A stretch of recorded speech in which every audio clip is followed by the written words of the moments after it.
Hey HSM, Sarah here. We are in the final week of Best Life. I hope you have been enjoying this series because I really have, and I know the small group discussion has been great. We are going to be in our final story, our final iconic story, and that is the Battle of Jericho, a story of trusting God's promise and acting in faith based on them.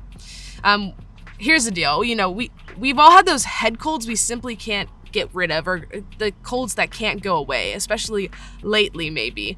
Like you get sick, you stay sick for a while, you start feeling better, but the congestion just sticks around. So my family is intense when it comes to colds. The moment someone is getting sick, they immediately start doing those saltwater nose spray, which is like disgusting and horrible.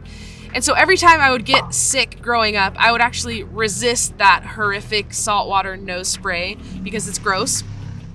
But one time, since I was resisting my family's suggested treatment, my congestion got really bad. I couldn't sleep because I had so much pressure on my sinuses. We went to the doctor to get medication that even wasn't helping. And then one day, my mom comes home with a bag. One of her fellow mom friends that she had gotten a lot of trusted tips from suggested that we try a neti pot. If you don't know what this is, it's essentially a teapot that you fill with a solution that you literally put in one side of your nose and then you let it come out the other side. Insane.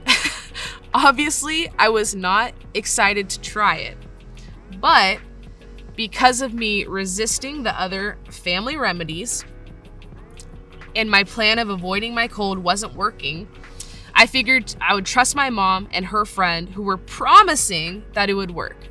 And we did it for a few days. It was as uncomfortable as you're imagining, and it did actually end up working. Needless to say, now I use our trusted saltwater nose spray every time I think I'm getting sick. And if I really, really had a tough time, I would probably use a neti pot again. But here's the deal. We take advice from people we trust. This was before influencers on social media or even mommy blogs. This was just a friend promising my mom that this simple, natural remedy would bring me relief. My mom believed her because she trusted her, and I believed my mom because I trusted her. That's how suggestions or promises work. We believe promises from people we trust. And there will definitely be times we have to go out on a limb to trust in a promise. So did you know that God makes a lot of promises? He made promises to his people throughout the Bible and actually still makes and keeps promises to us today. And so this story starts with a specific promise from God in Joshua 2. The promise says, "But the Lord said to Joshua, I have given you Jericho, its king, and all of its strong warriors." That's the promise. So let's back up a little bit and check out the context of this story. There is actually a promise God makes close to the very beginning of time and the very beginning of the Bible that leads to this specific story.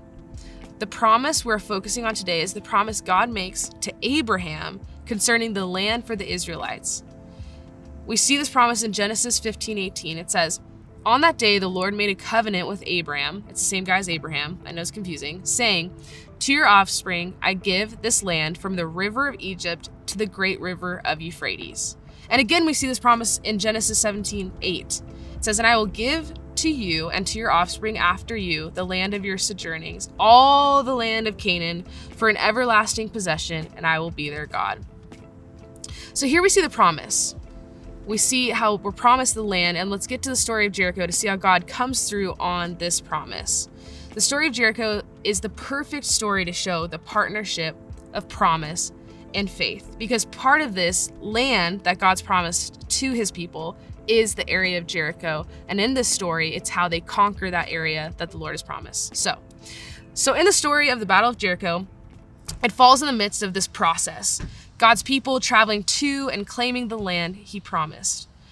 To get to the city of Jericho and those people, they get there and they're not willing to let the Israelites move into their land without a fight.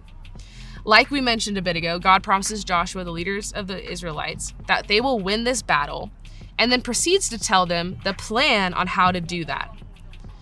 We see the battle plan in Joshua 6, verses 3 through 7. And this is what God literally tells Joshua, the leader of the army, to do to win this battle.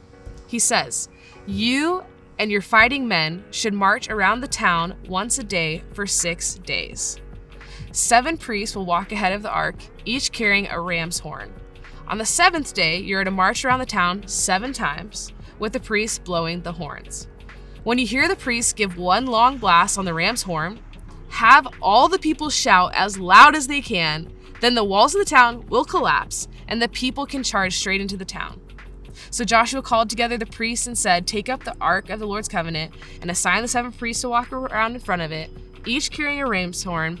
Then he gave orders to the people, "March around the town, and the armed men will lead the way in front of the ark of the Lord." Now, I've never been to battle, but that is not the approach I would think to take. When you think of all the epic battle scenes in movies, they are nothing like that. Like, think about Lord of the Rings, that epic battle scene where they're coming across the valley. Or think about Avengers Endgame. Those were epic, intense battles. Not this walking around the town having a music class business. But we see that Joshua gives the instruction to his army. What does this tell us? This tells us that Joshua trusts the promise maker. In fact, his next battle instructions show his trust in the promise and faith in the plan all the more. Joshua 6:16 says, "The 7th time around, as the priests surrounded the long blast on their horns, Joshua commanded the people, 'Shout, for the Lord has given you the town.'" So here's the deal. This is a little fun fact from a message from last week. If you were here during our week about the Rahab and the spies, she actually lives in this town and is mentioned in this chapter. Joshua 6:17 says, "Jericho and everything in it must be completely destroyed as an offering from the Lord. Only Rahab, the prostitute, and the others in her house will be spared, for she protected our spies." So shout out to our girl Rahab. That's just a fun fact. So God makes a promise. Joshua believes the promise. Joshua tells his army to act in faith, and let's see the results. We see in verse 20, when the people heard the sound of the ram's horn, they shouted as loud as they could, and suddenly the walls of Jericho collapsed, and the Israelites charged straight into the town and captured it. They completely destroyed everything in it with their swords. Victory! They win! Using how God said to fight this battle in this funny, weird way, marching around it with the horn, they win. And so as we continue to think about this, we continue to think about this story, God is not leading many of us into a battle anytime soon, but he does make promises to us. He promises us eternal life. He promises us a new life in him. He promises us a hope and a future. He promises he will work all things together for the good of those who love him. Do you know this promise maker? I know that there are still, some of us that aren't really sure about this God thing. Maybe you've had promises broken by people you care about, and so you don't really see how a relationship with God would be any different. I want you to know that God is the ultimate promise keeper. He has never made a promise he cannot keep. And maybe take a step today in trusting him by starting a real relationship with him. You won't ever trust a promise from someone you don't know. And for those of you who do know God, ask yourselves today, do you believe in his promises? And do you take steps of faith forward in light of the promises he makes us? We can live our best life by trusting the promises God makes us and taking steps forward in light of them. If we were to listen to these promises and act in faith, we would live differently, fighting our battles God's way. Let's talk more about that in our small group time tonight.